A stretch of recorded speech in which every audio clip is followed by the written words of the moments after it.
الحمد لله وكفى والصلاة والسلام على عباده الذين اصطفى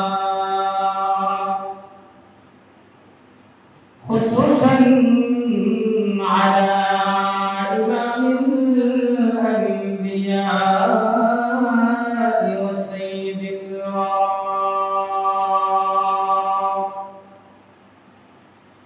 وعلى آله وأصحابه الذين هم خلاصة العرب العرباء وخير الخلائق بعد الأنبياء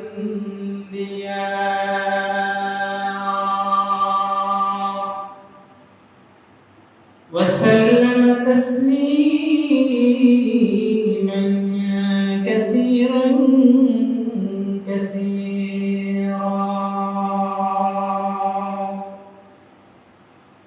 أما بعد فأعوذ بالله من الشيطان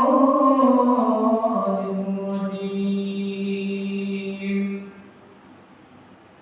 بسم الله الرحمن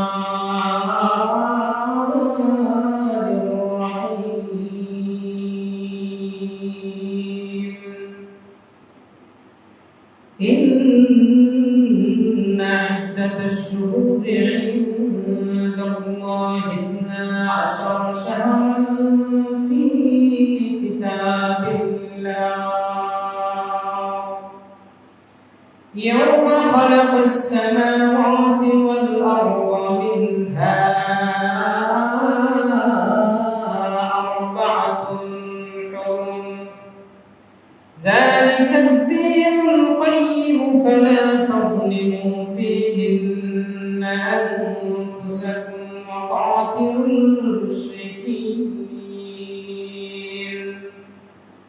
وقاتلوا المشركين كافة كما يقاتلونكم كافة واعلموا أن الله مع المتقين. وقال النبي صلى الله عليه وسلم عن أبي قتادة رضي الله تعالى عنه أن رسول الله صلى الله عليه وسلم سئل عن صيام يوم عاشوراء فقال صيام يوم عاشوراء أحتسب على الله أن يكفر السنة التي قبله. وقال النبي صلى الله عليه وسلم خالفوا فيه اليهود وصوموا يوما قبله أو يوما بعده أو كما قال النبي عليه الصلاة والسلام. صدق الله مولانا العظيم وصدق رسوله النبي الكريم ونحن على ذلك من الشاهدين والشاكرين والذاكرين والحمد لله رب العالمين. اللهم صل على محمد وعلى آل محمد كما صليت على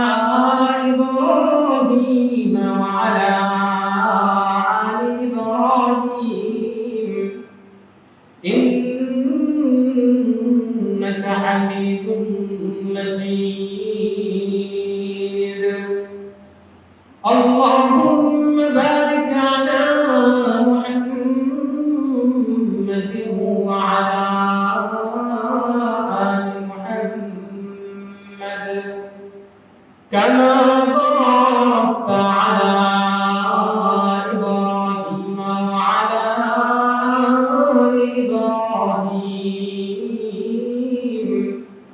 إنك حميد مجيد لا إله إلا الله لا إله إلا الله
মহান রব্বুল আলামিনের মহিয়ান দরবারে সকল শুকরিয়া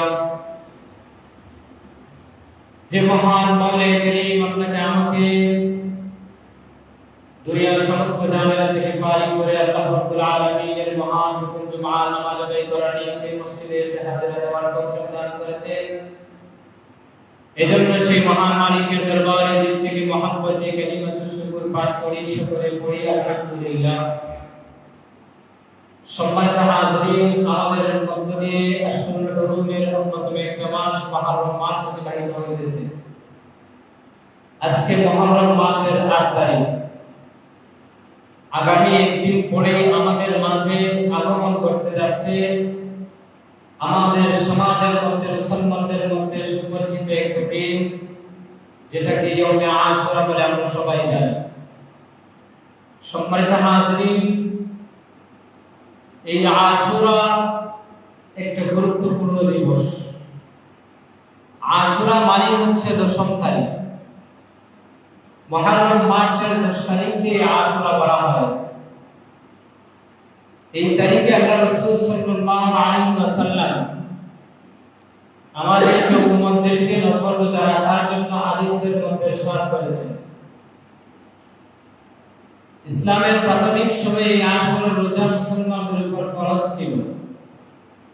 পরবর্তীতে যখন রমাদানুল মুবারক রোজা আল্লাহ তাআলা আমাদের জন্য নাযিল করেন, বিধান হিসেবে দেন, এরপরে রমাদানুল মুবারকের রোজা ফরজ হয়ে যায় এবং আশুরার রোজা নফল হয়ে যায়। হাদিসের মধ্যে উল্লেখ হয়েছে আল্লাহ রাসূল বলেন, রমাদানের পরে রমাদানের রোজা ফরজ হওয়ার পরে আল্লাহ রাসূল সাহাবাদের মধ্যে ঘোষণা করেছিলেন যে কেউ চাইলে এই রোজা নফল হিসেবে রাখতে পারে, কেউ চাইলে আবার ছাড়তে পারে।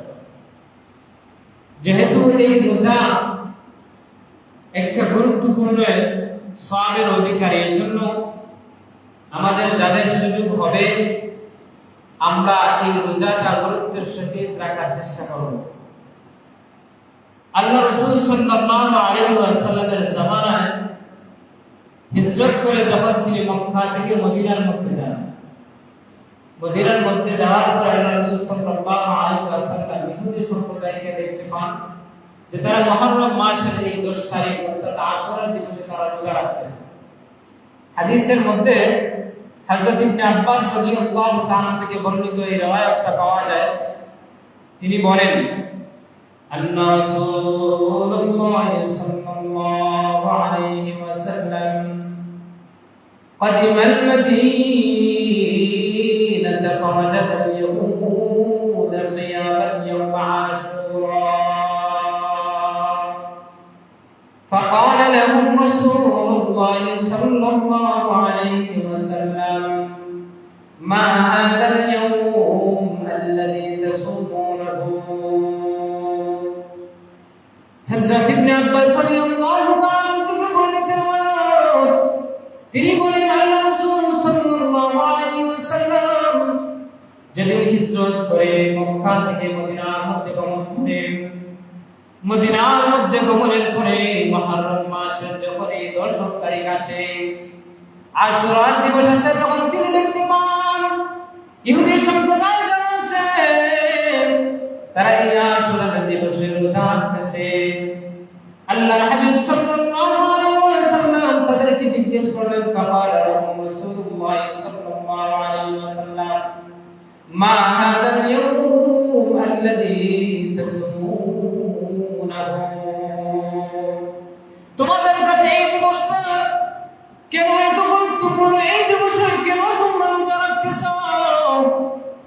তখন ইহুদিরা জবাব দেয়, ফাকালু হাযা ইয়াওমুন আযীম, এই দিবসটা আমাদের কাছে একটা গুরুত্বপূর্ণ মহান একটা দিবস।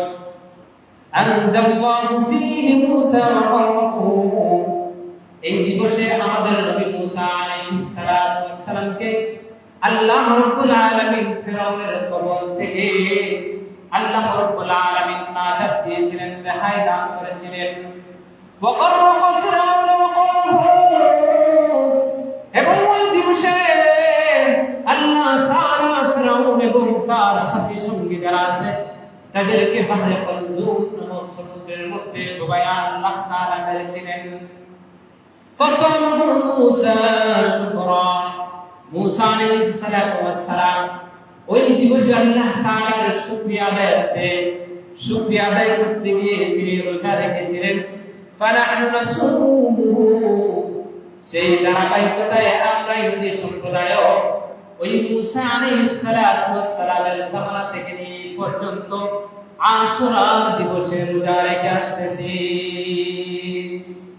ফাকালা রাসূলুল্লাহ সাল্লাল্লাহু আলাইহি ওয়াসাল্লাম, ইহুদিদের জবান থেকে এই কথা শোনার পর আল্লাহ রাসূল ইরশাদ করেন, ফানাহনু আহাক্কু ওয়া আউলা বিমূসা মিনকুম, মূসার সাথে আমার সম্পর্ক, আমাদের সম্পর্ক তোমাদের চাইতে গভীর।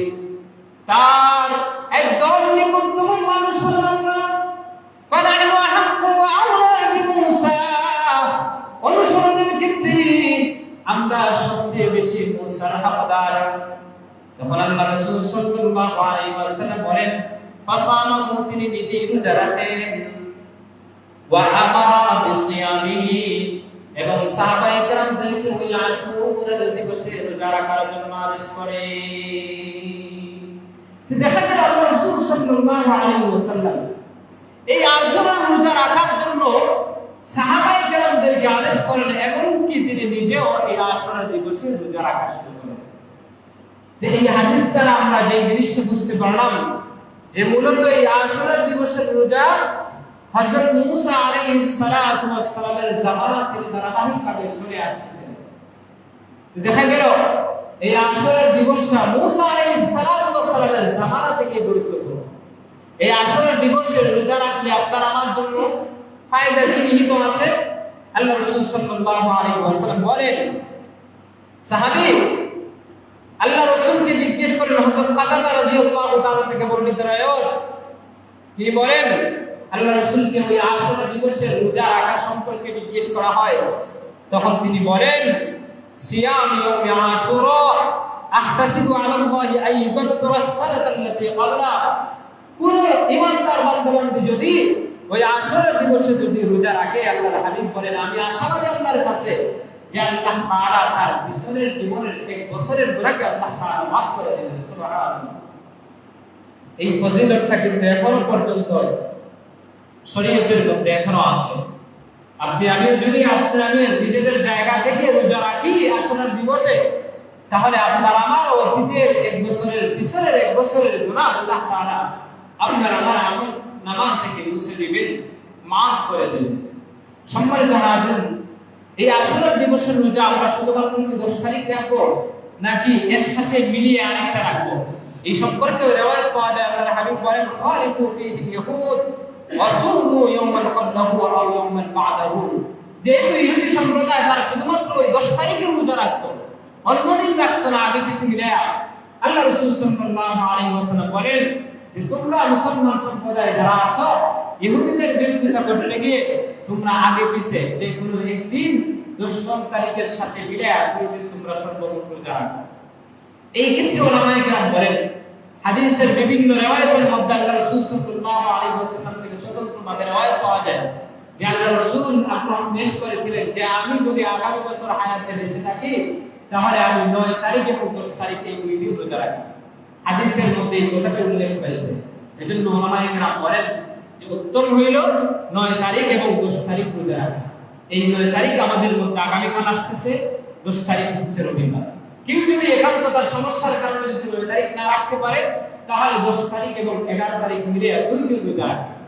এই হচ্ছে আমাদের জন্য এই মুহররম মাসের আসরের আমল। আমরা রোজা রাখবো, দুইটা রোজা রাখবো, 9 তারিখ এবং 10 তারিখ এই দুই দিন মিলে রাখা। 9 তারিখ 10 তারিখের সাথে 9 তারিখ মিলে রাখা উত্তম। আর কেউ না রাখতে পারলে 9 তারিখ 10 তারিখের সাথে 11 তারিখ মিলে রাখবে, দুই দিন রোজা রাখবে। সম্মানিত হাজির, এই রোজা হচ্ছে মুস্তাহাব একটা রোজা, নফল একটা রোজা। কেউ যদি রাখে তাহলে এই সওয়াবের অধিকারী হবে, অতীতের 1 বছরের জীবনের গুনাহ আল্লাহ তাআলা মাফ করে দিবেন। আর যদি না রাখে তাহলে যে গুনাহগার হবে এবং সওয়াবের অধিকারী। সম্মানিত হাজির, এই যে আমরা জানতে পারলাম আশুরার এই যে রোজা, আশুরার এই দিবসের যে গুরুত্ব, মর্যাদা, মাহাত্ম্য হযরত মূসা আলাইহিস সালাতু ওয়াস সালাম থেকে ধারাবাহিকভাবে আমাদের নবী মুহাম্মদ আরবি সাল্লাল্লাহু আলাইহি ওয়াসাল্লাম পর্যন্ত আসতেছিল। এমনকি আমাদের মধ্যে হয়েছে, আজকে আমাদের মধ্যে দেখা যায় যে আমরা এই দিবস আসলেই মনে করি যে মুহররম মানেই হচ্ছে কারবার, আশুরা মানেই হচ্ছে কি কারবার। এই জিনিসটা আপনার আমার দিনের ভিতরে বদ্ধমূল হয়ে গেছে। কেন? কারণ আমাদের সমাজের মধ্যে, আমাদের এই যে এশিয়া মহাদেশের মধ্যে, বিশেষ করে আমাদের বাংলাদেশ, পাকিস্তান, এই দেশগুলোর মধ্যে এই মুহররম মাস আসলে এই আশুরা কেন্দ্রিক সবচেয়ে বেশি আলোচিত যে বিষয়টা সেটা হচ্ছে কারবালার ইতিহাস। আজকে এই কারবালার ইতিহাসের পক্ষে বিপক্ষে বিভিন্ন ধরনের বক্তব্য শোনা যায়। কেউ অতি আবেগী হয়ে এই কারবালার ঘটনাকে কেন্দ্র করে সাহাবায়ে কেরামদেরকে পর্যন্ত গালিগালাজ করে। সম্মানিত হাজির, এই যে কেউ অতিরিঞ্জন বাড়াবাড়ি ছাড়াছাড়ি, এর কারণে আজকে আমাদের সমাজের মধ্যে এই জিনিসটা বহুল প্রচলিত যে আশুরা মানেই হচ্ছে কারবালা। আসলে কি আশুরা মানে কারবালা? এই কারবালার কারণেই কি এই আশুরার দিবস গুরুত্বপূর্ণ হয়েছে, নাকি আল্লাহ রাসূল সাল্লাল্লাহু আলাইহি ওয়াসাল্লামের জামানা থেকে মুসা আলাইহিস সালাতু ওয়াস সালামের জামানা থেকে এই পর্যন্ত এই তারিখটা কি ছিল? গুরুত্বপূর্ণ ছিল। সম্মানিত হাজির, তবে হ্যাঁ, এটুকু বলা যায় এই আশুরার দিবসে হযরত হুসাইন রাদিয়াল্লাহু তাআলা এর নির্মল এই যে শাহাদাত, এই শাহাদাতটা এই আশুরার দিবসে সংঘটিত হওয়ার কারণে তার শাহাদাতটা আরো বেশি মর্যাদাবান হয়েছে। সম্মানিত হাজির, এই আশুরার দিবস যখন আসে, হযরত হুসাইন রাদিয়াল্লাহু তাআলা এর কারবালার প্রান্তরে নির্মমভাবে যে শাহাদাতের ঘটনা, এই ঘটনাটা যখন আমাদের স্মৃতিপটে যখন বেশি ওঠে, আমরা যখন এর আলোচনা শুনি, তখন উম্মত হিসেবে আমাদের দিলের ভিতরে ব্যথা অনুভব হয়। কারণ হুসাইন রাদিয়াল্লাহু তাআলাকে ভালোবাসা এটা হচ্ছে ঈমানের দাবি। কারণ হাদিসের পাকের মধ্যে আল্লাহ রাসূল সাল্লাল্লাহু আলাইহি ওয়াসাল্লাম স্পষ্টভাবে ঘোষণা করেছেন, যে ব্যক্তি হাসান এবং হুসাইনকে ভালোবাসবে সে যেন আমি রাসূলকে ভালোবাসে। এটা আল্লাহ রাসূলের আদেশ, আল্লাহ রাসূলের ঘোষণা। আর যে আমার হাসান এবং হুসাইনের সাথে আদাওয়াতি রাখলো, দুশমনি রাখলো, সে যেন আমি রাসূলের সাথে আদাওয়াতি রাখলো, দুশমনি রাখলো। সুতরাং এই যে হুসাইনকে ভালোবাসা, এটা আমাদের ঈমানের দাবি। আপনার আমার দিলের ভিতরে যদি হুসাইনের প্রতি যদি সামান্য কিঞ্চিত পরিমাণ যদি দুশ্মনী যদি প্রকাশ পায়, তাহলে আমি রাসূলের দুশমন হয়ে গেলাম। কারণ আল্লাহ রাসূল বলেছেন যে হুসাইনের প্রতি সামান্য পরিমাণ বিদ্বেষ পোষণ করে সে আমি রাসূলের প্রতি যেন বিদ্বেষ পোষণ করে। সম্মানিত হাজিরিন, তবে আমাদের যে রকম ভাবে আহলে বায়াতের প্রতি মহব্বত রাখতে হবে, তীব্র ভাবে এই জিনিসটাও আমাদের খেয়াল রাখতে হবে। সাহাবায়ে কেরাম কুল্লুহুম আদুল, সবাই হচ্ছেন ন্যায়পরায়ণ, কারো প্রতি বিদ্বেষ পোষণ করা যাবে না। এই হুসাইনের কাহিনী স্মরণ করে জলিলুল কদর সাহাবী হযরত মুআবিয়া রাদিয়াল্লাহু তাআলার মতো জলিলুল কদর সাহাবী কাতিব ওহী, যিনি আল্লাহর রাসূল সাল্লাল্লাহু আলাইহি ওয়াসাল্লামের ওহী লেখক একজন সাহাবী ছিলেন, এই সাহাবীকে আমরা গালিগালাজ করতে পারি না। এটা আমাদের ঈমানের দাবির উল্টো, এটা আমরা কখনো করতে পারি না। আজকে সমাজের মধ্যে এমন পাওয়া যায় যে আমির মুআবিয়া রাদিয়াল্লাহু তাআলা তিনি হয়তোবা তার সন্তান ইয়াজিদকে তিনি খেলাফতের আসনে তিনি সমাসীন করেছিলেন, খেলাফত দান করেছিলেন। তাই বলে এই ইয়াজিদের কর্মকাণ্ডের কারণে আজকে একদল মানুষ আছে যারা হযরত মুআবিয়া রাদিয়াল্লাহু তাআলাকে গালিগালাজ করে। অথচ মুআবিয়া রাদিয়াল্লাহু তাআলা যে মন্তরণ সাহাবী ছিলেন না, যিনি আল্লাহর রাসূলের দরবারে সব সময় পড়ে থাকতেন, যে সমস্ত সাহাবায়ে কেরাম আল্লাহর রাসূলের কাছে কোরআনের ওহী নাযিল হওয়ার পরে কাগজের মধ্যে, পাতার মধ্যে, পাথরের মধ্যে যারা খোদাই করে লিখে রাখতেন, এই সমস্ত কাতিবে ওহীদের মধ্য থেকে অন্যতম ছিলেন হযরত মুআবিয়া রাদিয়াল্লাহু তাআলা। আর আল্লাহর রাসূল সাল্লাল্লাহু আলাইহি ওয়াসাল্লাম এই সমস্ত সাহাবায়ে কেরামদের ব্যাপারে কি ঘোষণা করেছেন? হাদিস তো আমরা প্রত্যেক শুক্রবার জুমার এই যে শেষ খুতবার মধ্যে আমরা শুনে থাকি, আল্লাহ আল্লাহ ফি আসহাবি লা তাত্তাখিযুহুম গারাদান মিন বাদি ফামান আহাব্বাহুম ফাবিহুব্বি আহাব্বাহুম ওয়া মান আবগাদাহুম ফাবিবগদি আবগাদাহুম। এই হাদিস আমরা প্রত্যেক শুক্রবারে খতিব সাহেবের জবান থেকে আমরা দ্বিতীয় খুতবার মধ্যে শুনি না, কিন্তু আমরা কখনো কি লক্ষ্য করছি এই আয়াতের তরজমা কি, এই হাদিসের তরজমা কি? সম্মানিত হাজিরিন, আল্লাহর রাসূল বলেন আল্লাহ আল্লাহর কসম খেয়ে দুইবার আল্লাহর কসম খেয়েছেন, খবরদার, সাবধান সাবধান, লা তাত্তাখিযুহুম গারাদান মিন বাদি। আমার সাহাবায়ে কেরামদের ব্যাপারে তোমরা মুখ সামলে কথা বলো, মুখ সামলে কথা বলো, মুখে যাই আসবে তাই বলবো না। ফামান আহাব্বাহুম ফাবিহুব্বি আহাব্বাহুম, যে ব্যক্তি আমার সাহাবায়ে কেরামদেরকে মহব্বত করলো সে যেন আমি রাসূলকে মহব্বত করলো। ওয়া মান আবগাদাহুম ফাবিবগদি আবগাদাহুম, আর যে লোকটা তার দিলের ভিতরে সাহাবায়ে কেরামদের প্রতি দুশমনী পোষণ করলো, দুশমনী রাখলো, সে যেন আমি রাসূলের প্রতি দুশমনী পোষণ করলো। এজন্য সাহাবায়ে কেরামদেরকে কখনো গালমন্দ করা যাবে না।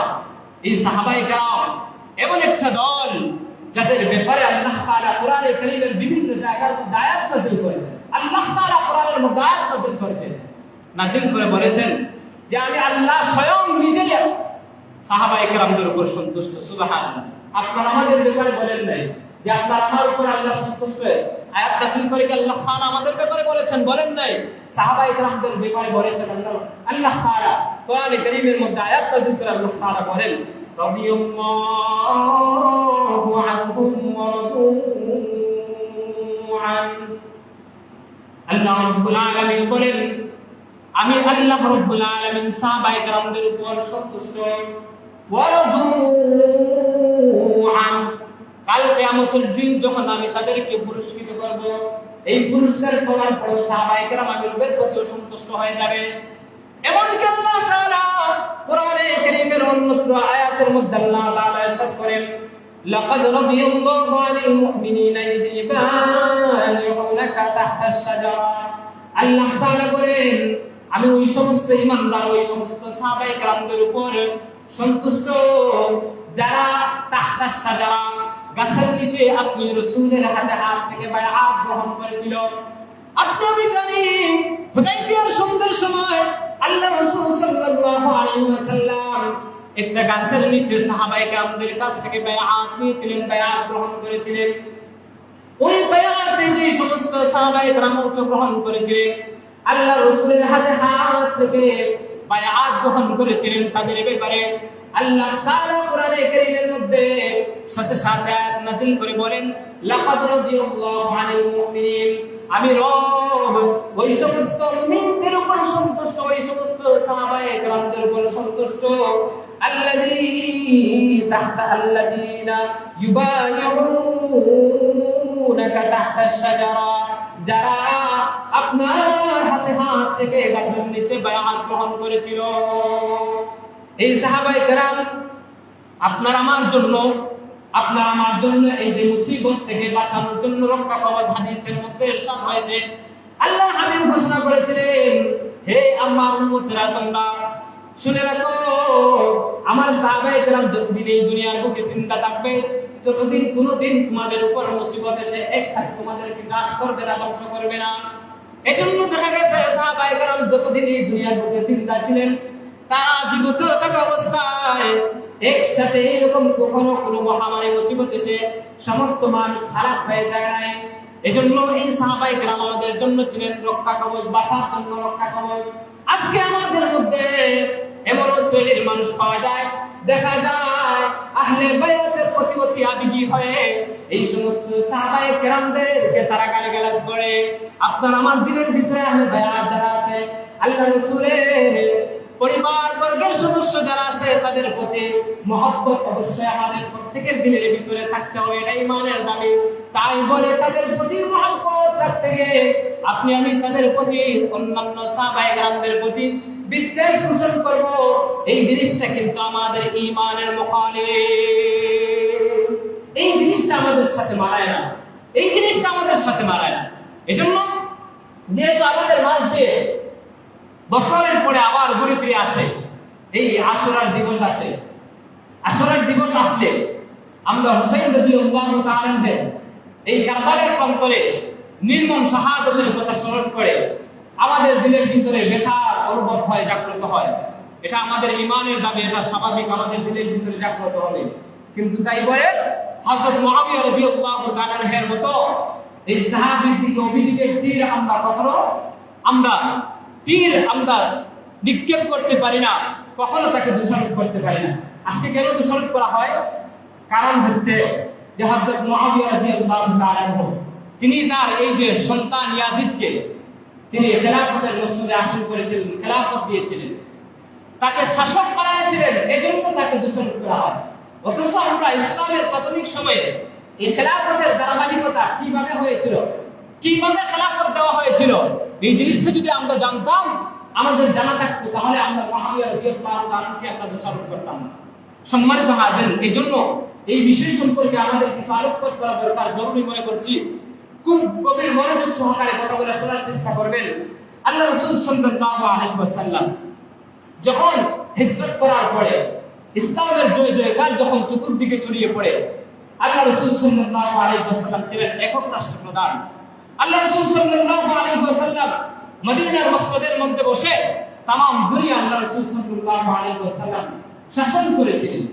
আল্লাহ রাসূলের ইন্তেকালের আগে এই খেলাফতের দায়িত্ব দেওয়ার ব্যাপারে হাদিসের মধ্যে পাওয়া যায়, কিতাবের মধ্যে পাওয়া যায় যে আল্লাহ রাসূল সাল্লাল্লাহু আলাইহি ওয়াসাল্লাম ইশারাতান তিনি খলিফা বানায় দিয়েছিলেন, ইশারাতান, প্রকাশ্যে না।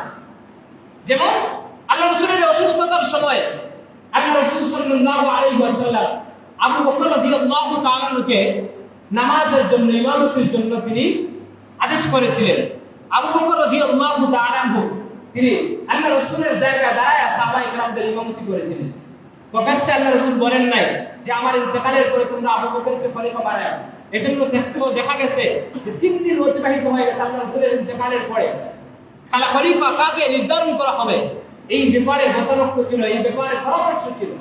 সম্মানিত হাজির, এরকম ভাবে অন্য রিওয়ায়াতের মধ্যে এরকম পাওয়া যায়, এক মহিলা সাহাবিয়া আল্লাহ রাসূলের কাছে এসে জিজ্ঞেস করলেন, ইয়া রাসূলুল্লাহ, আপনি তো এখন দুনিয়ার বুকে জিন্দা আছেন, আমরা কোনো সমস্যার সম্মুখীন হলে সমাধানের জন্য আপনার কাছে আসি। আপনি যখন এই দুনিয়া থেকে বিদায় নিয়ে যাবেন, আপনার ইন্তেকালের পরে সমাধানের জন্য আমরা কার কাছে আসব? তখন আল্লাহ রাসূল সাল্লাল্লাহু আলাইহি ওয়াসাল্লাম বলেন, কেন, আমার আবু বকর আছে না, আবু বকরের কাছে আসবা, তার কাছ থেকে সমাধান নিবা। সম্মানিত হাজির, এই হাদিসগুলোর মাধ্যমে ওলামায়ে কেরাম কিতাবের মধ্যে লিখেন যে আল্লাহ রাসূল ইন্তেকালের আগে ইশারাতান খলিফা নির্বাচন করে গিয়েছিলেন, যার কারণে দেখা গেছে ওই হাদিসগুলো সামনে এনে সাহাবায়ে কেরাম হযরত আবু বকর রাদিয়াল্লাহু তাআলাকে খলিফা নির্ধারণ করেছিলেন। যে এই যে খলিফা নির্বাচনের ক্ষেত্রে প্রথম পদ্ধতি আমরা জানতে পারলাম যে ইশারাতান, মৌন মৌনভাবে ইশারার মাধ্যমে খলিফা নির্বাচন করেছিলেন। এরপরে হযরত আবু বকর সিদ্দিক রাদিয়াল্লাহু তাআলা আনহু তিনি যখন খলিফা খেলাফতের মসনদে আসীন হন, খেলাফত কালের একদম শেষ পর্যায়ে যখন হযরত আবু বকর রাদিয়াল্লাহু তাআলা আনহু তিনি সাহাবায়ে কেরামদেরকে জিজ্ঞেস করলেন, সাহাবায়ে কেরাম বলো তো দেখি তোমাদের কাছে ওমর কেমন? ওমর কি তোমরা কেমন মানুষ হিসেবে তোমরা জানো? সবাই জবাব দিলেন, যারা উপস্থিত ছিলেন, যে ওমর তো খুব ভালো একজন মানুষ, ধার্মিক মানুষ, আল্লাহওয়ালা মানুষ। হযরত আবু বকর রাদিয়াল্লাহু তাআলা আনহু তখন তিনি বলেছিলেন যে তোমাদের দৃষ্টিতে যেহেতু ওমর ভালো একজন মানুষ, সুতরাং আমি ওসিয়ত করে গেলাম যে আমার ইন্তেকালের পরে তোমরা ওমরকে খেলাফতের মসনদে আসীন করবে। যে প্রথমে গেল ইশারাতান, এখন প্রকাশ্যে হযরত আবু বকর রাদিয়াল্লাহু তাআলা আনহু খলিফা নির্বাচন করলেন কাকে? হযরত ওমর রাদিয়াল্লাহু তাআলা। যে এই দুই পদ্ধতি আমরা জানতে পারলাম। হযরত ওমর রাদিয়াল্লাহু তাআলা আনহু যখন আবু বকরের ইন্তেকালের পরে তার কথা অনুযায়ী ওমরকে যখন খেলাফতের মসনদে আসীন করা হয়, ওমর রাদিয়াল্লাহু তাআলা আনহু তিনিও তার ইন্তেকালের আগে একটা কমিটি গঠন করলেন। 8 থেকে 10 জনের একটা কমিটি গঠন করলেন। কমিটি গঠন করার পরে তাদের মাধ্যমে তিনি নির্ধারণ করলেন যে কাকে খলিফা বানানো যায়। এই কমিটি সবাই সিদ্ধান্ত নিলেন যে ওমরের ইন্তেকালের পরে হযরত উসমানকে খেলাফতের মসনদে আসীন করা হবে। এই সিদ্ধান্ত গৃহীত হলো। দেখা গেল তৃতীয় নম্বর আরেকটা খলিফা নির্বাচনের পদ্ধতি আমরা জানতে পারলাম যে খলিফাতে নিজেই তিনি একটি কমিটি গঠন করে তিনি আগেই বলে গিয়েছিলেন, নির্ধারণ করে গিয়েছেন যে ওই লোকটা পরবর্তীতে খলিফা হবেন। পরবর্তীতে হযরত উসমান রাদিয়াল্লাহু তাআলা আনহু খেলাফতের মসনদে আসীন হন। এই হচ্ছে তিনটা পদ্ধতি খলিফা নির্বাচনের। চতুর্থ পদ্ধতি হযরত উসমানের ইন্তেকালের আগ মুহূর্তে তিনি ইন্তেকাল হয়ে যায়।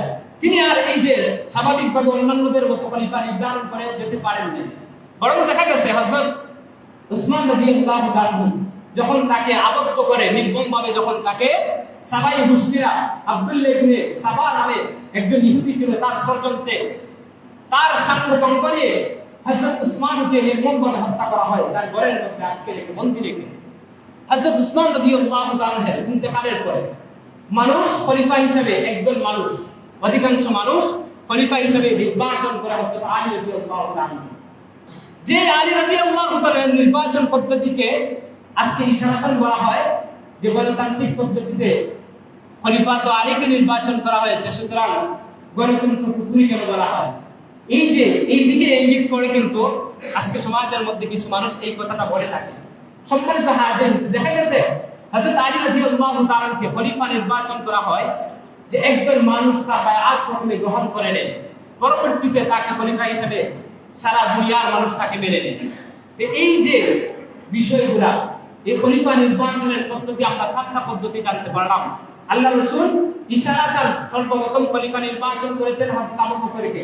2 নম্বর হযরত আবু বকর তিনি প্রকাশ্যে হযরত ওমরকে খলিফা নাম ঘোষণা করেছেন। 3 নম্বর পদ্ধতি হযরত ওমর তিনি একদল মজলিসে শুরার মাধ্যমে খলিফা নির্বাচন করেছেন। 4 নম্বর পদ্ধতি হলো যে মুসলমানদের একদল বায়াত গ্রহণ করেছে, পরবর্তীতে ওই খলিফার হাতে সবাই বায়াত গ্রহণ করেছে। সম্মানিত হাজির, এই যে 4টা পদ্ধতি, শুরুর দিকে 4টা পদ্ধতি, এই 4টা পদ্ধতির ব্যাপারে কেউ আঙ্গুল দিয়ে ইশারা করে, কেউ কিন্তু আঙ্গুল উঠায় না, এই ব্যাপারে কেউ অভিযোগ করে না।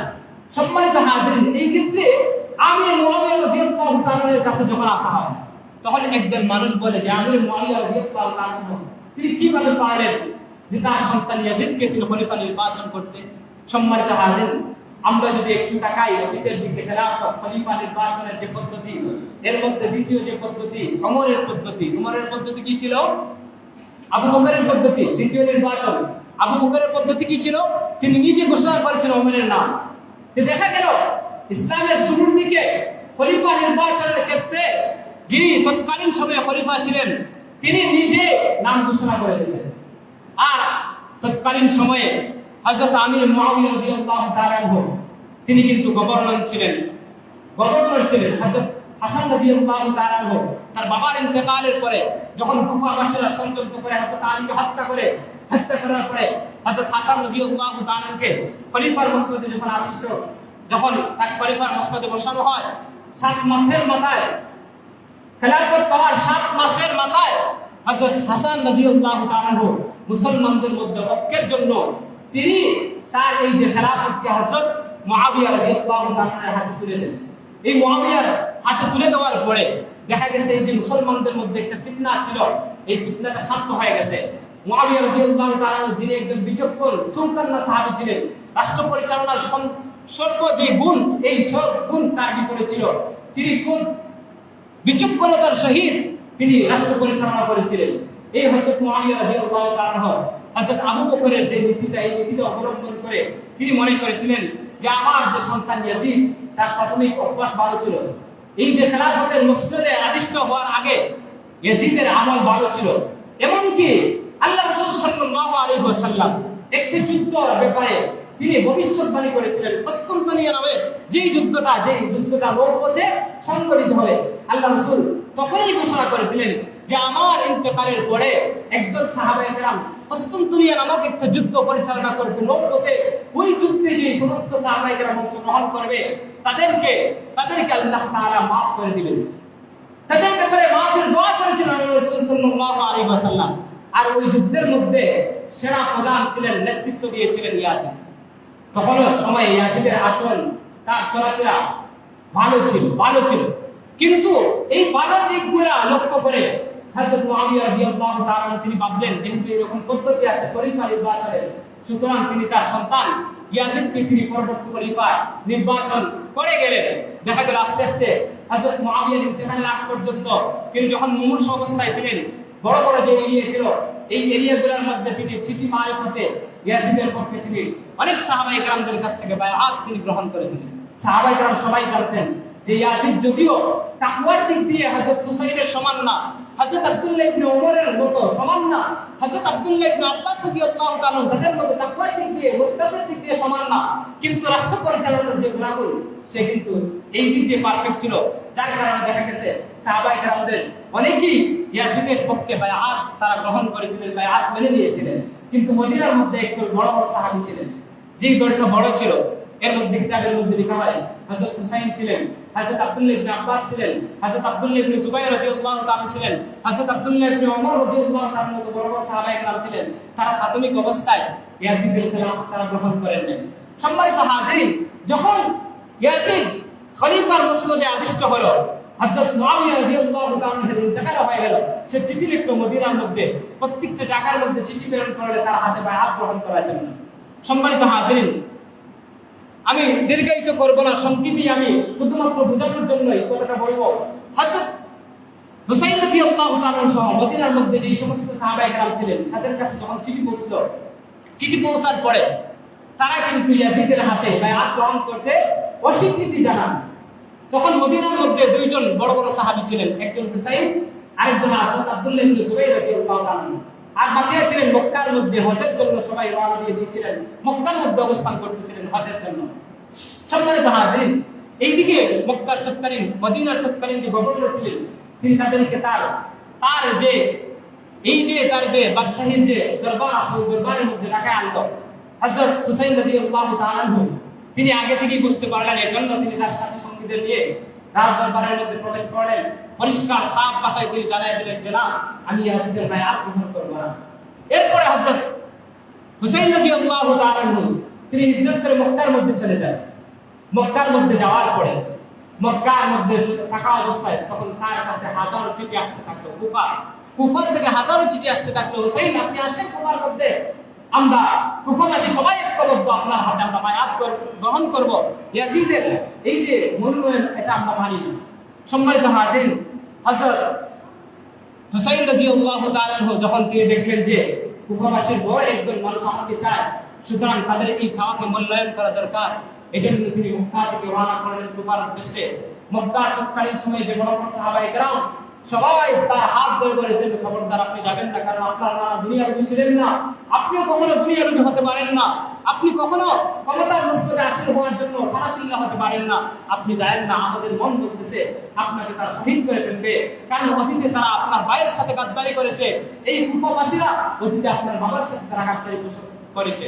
সম্মানিত হাজির, হযরত হুসাইন রাদিয়াল্লাহু তাআলা তিনি দেখলেন যে না, আসলে এই যে ইয়াজিদ তার স্বৈরাচারী ভাব মনোভাব চতুর্দিকে প্রকাশ পাইতেছে, সুতরাং তার বিরুদ্ধে রুখে দাঁড়ানো দরকার। আমি একজন আহলে বায়াত হয়ে আমি তার খলিফা খেলাফত মেনে নিতে পারি না। তাদের কথায় সারা দিয়ে তিনি কুফার উদ্দেশ্যে রওনা দিয়ে দিলেন।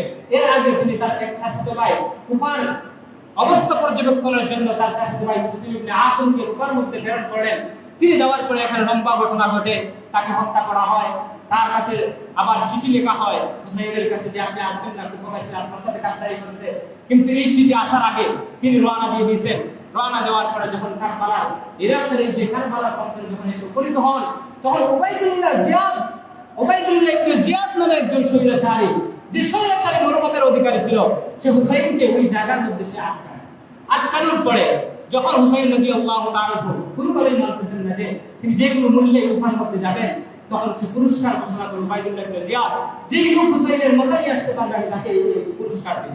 সম্মানিত হাজির, কিতাবের মধ্যে লেখা হয় এই পুরস্কারের ঘোষণা হওয়ার পরে সর্বপ্রথম তার সাথে জিহাদে লিপ্ত হয় হযরত হুসাইন রাদিয়াল্লাহু তাআলা আনহু।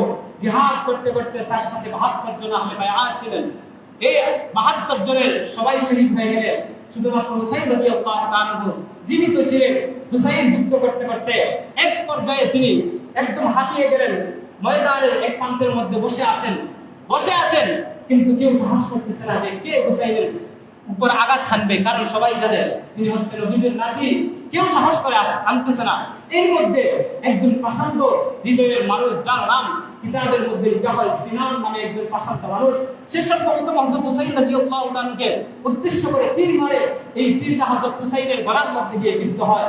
এই তীর গলার মধ্যে বিদ্ধ হওয়ার পরে হযরত হুসাইন রাদিয়াল্লাহু তাআলার প্রতি এই যে স্বৈরাচারী মনোভাব নিয়ে যারা যুদ্ধের ময়দানে অবতীর্ণ হয়েছিল, তারা এক জায়গায় ঝাঁপিয়ে পড়ে যাওয়ার পরে দেখা গেছে হযরত হুসাইন রাদিয়াল্লাহু তাআলা মাটির মধ্যে লুটায়া পড়ে ওই যে পুরস্কার ঘোষণা করেছিল, এই পুরস্কারের আশায় সীমার নামে একজন পছন্দ মানুষ, সীমার জন্য শান কিতাবের মধ্যে লেখা হয় যার নাম, ওই লোকটা, ওই পছন্দ অধিকারী লোকটা হযরত হুসাইন রাদিয়াল্লাহু তাআলার গলা থেকে, ধর থেকে তার এই যে গলাটা আলাদা করে মাথাটা নিয়ে ইয়াজিদের সামনে উপস্থিত হয়। সম্মানিত হাজির, এইরকম ভাবে হযরত হুসাইন রাদিয়াল্লাহু তাআলা নির্মম ভাবে শাহাদাত করেন, বরণ করেন। কিন্তু এই যে এই লোকটা অতিরঞ্জন করে পুরস্কারের লাভের আশায় হুসাইনের মাথাকে নিয়ে এসে ইয়াজিদের দরবারে এসে উপস্থিত হয়। কিন্তু ইয়াজিদ সে এই যে হুসাইনের মাথা দেখার পরে ধীরে ধীরে মনে মনে ব্যতীত হয়েছে, কিন্তু আকস্মিকভাবে প্রকাশ্যে সে কোনো ধরনের পদক্ষেপ গ্রহণ করেন না এদের বিরুদ্ধে। এজন্য ওলামায়ে কেরাম, এজন্য মুসলমানেরা এই ইয়াজিদকে দোষারোপ করে। সেই যদি তৎকালীন সময়ে তার এই যে নেতৃত্ব ক্ষমতায় থাকা অবস্থায় যদি হুসাইন হত্যার যদি বিচার করত, তাহলে সে দায়মুক্ত হয়ে যেত, কিন্তু সে হুসাইন হত্যার বিচার করে নাই। সম্মানিত হাজিরিন, এজন্য ইয়াজিদের তার ব্যাপারটা আল্লাহ তাআলার কাছে আমরা ন্যস্ত করে দিব। আল্লাহ তাআলা তার ভালো ফয়সালা করবেন, তার সাথে ভালো ফয়সালা করবেন নাকি খারাপ ফয়সালা করবেন, একমাত্র আল্লাহ তাআলার হাতে। সম্মানিত হাজিরিন, এই হচ্ছে কারবালার সংক্ষিপ্ত ইতিহাস। সুতরাং আমাদের একটা জিনিস খেয়াল রাখতে হবে যে এই কারবালার ঘটনাকে কেন্দ্র করে ইয়াজিদকে আমরা দোষারোপ করব, এটা তো আমাদের স্বাভাবিক। যেহেতু আহলে বায়াতের প্রতি আমাদের দিলের ভিতরে মহব্বত আছে, এজন্য আমরা ইয়াজিদকে দোষারোপ করতেই পারি। কিন্তু ইয়াজিদকে দোষারোপ করতে গিয়ে তার বাবা জলিল কদর সাহাবী হযরত মুআবিয়াকে আমরা কখনো গালমন্দ করব না। এটা আমাদের ঈমানের মুখালিফ একটা বিষয়, এই জিনিসটা কখনো করা যাবে না। আল্লাহ তাআলা আমাদের সবাইকে আমল করার তৌফিক দান করেন। ওয়া আখিরু দাওয়ানা আলহামদুলিল্লাহি রাব্বিল আলামিন।